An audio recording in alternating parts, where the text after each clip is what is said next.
దేవుని మాట యెషయా గ్రంథం 54వ అధ్యాయం 11వ వచనం. ప్రయాసపడి గాలివాని చేత కొట్టబడి ఆదరణ లేక ఉన్నదానా, నేను నీలాంజనములతో నీ కట్టడమును కట్టుదును, నీలములతో నీ పునాదులను వేయుదును, మాణిక్యమణులతో నీ కోట కొమ్ములను, సూర్యకాంతములతో నీ గుమ్మములను కట్టుదును, ప్రశస్తమైన రత్నములతో నీకు సరిహద్దులు ఏర్పరచుదును. ప్రయాసపడి గాలివాని చేత కొట్టబడి, దేవుడు ఏమంటున్నాడు?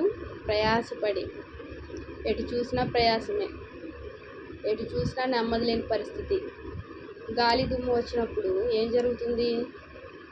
అక్కడే కొట్టుకుపోతూ ఉంటాయి. ఒక్కోసారి చాలా దూరంగా నెట్టివేయబడతాయి.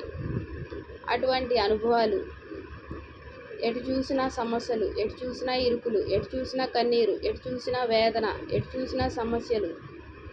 ప్రయాసపడి గాలివాని చేత కొట్టబడుతున్న పరిస్థితులు, ఆదరణ లేని పరిస్థితులు. దేవుడు స్పష్టంగా మాట్లాడుతున్నాడు. నేను నీలాంజనములతో నీ కట్టడమును కట్టుదును అని చెప్తున్నాడు. ఏ కట్టడం అది? నీలాంజనములతో అంటాడు. నీలములతో నీ పునాదులను వేయుదును అంటున్నాడు. ఆయన నీలాంజనములతో కట్టుతూ, నీలములతో పునాదులు వేస్తూ, మాణిక్యమణులతో కోట కొమ్ములను, సూర్యకాంతములతో నీ గుమ్మములను కట్టుతానని చెప్తున్నాడు. ఇది మనం చూడలేదు, నీలం చూసాం మేము. ఇవేంటి? విలువైన రాళ్ళు. మాణిక్యమణులతో నీ కోట కొమ్ములను, సూర్యకాంతములతో నీ గుమ్మములను కట్టుదును, ప్రశస్తమైన రత్నములతో నీకు సరిహద్దులు ఏర్పరచుదును. ఇవి మనం చూడలేదు. చాలామంది చూసే ఉంటారు, చాలామందికి తెలియవు. నాకు కూడా ఇవి తెలియవు. మరి ఇటువంటి విలువైన రాళ్ళు, విలువైన వస్తువులు, ఎంతో ఖరీదైన వాటితో దేవుడు మన జీవితాన్ని ఈ రీతిగా మలుస్తాను అంటున్నాడు. ఆయన కడతానంటున్నాడు, పునాదులు వేస్తానంటున్నాడు, గుమ్మములను కడతానంటున్నాడు, సరిహద్దులు ఏర్పరుస్తానంటున్నాడు, మాణిక్యమణులతో కోట కొమ్ములనంట. ఈ రీతిగా ఆయన మన జీవితంలో ప్రతీది విలువైన దానిగా చేస్తానంటున్నాడు. మన బిడ్డలను హెచ్చిస్తానంటున్నాడు. తరం వెంబడి తరము ఆశీర్వదకరంగా ఉంచుతానంటున్నాడు.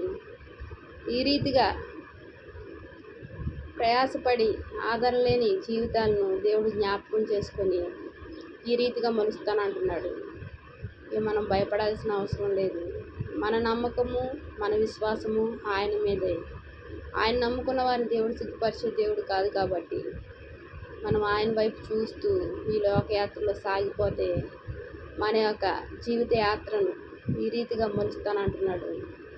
అంత మాత్రమే కాకుండా వృద్ధాప్య తుది శ్వాస తర్వాత ఆ పరలోక పట్టణంలో ఇటువంటి గొప్ప అర్హత మనకు కలుగు చేసే దేవుడుగా ఉన్నాడు. మరి ఆ అర్హత కోసం ఇప్పటి నుంచే మనం ఏం చేయాలి? మనం ఆయన యందు భయభక్తులు కలిగి జీవించే వారంగా ఉండాలి. దేవునికి వందనాలు. ప్రార్థన చేస్తున్నాం. మహాప్రేమ గల తండ్రి, కృపగల నాయన, నీకు ఎన్నో వందనాలు, స్తోత్రాలు. వాక్యం ప్రతి ఒక్కరిని ఆశ్రయించి దీవించండి ప్రభా.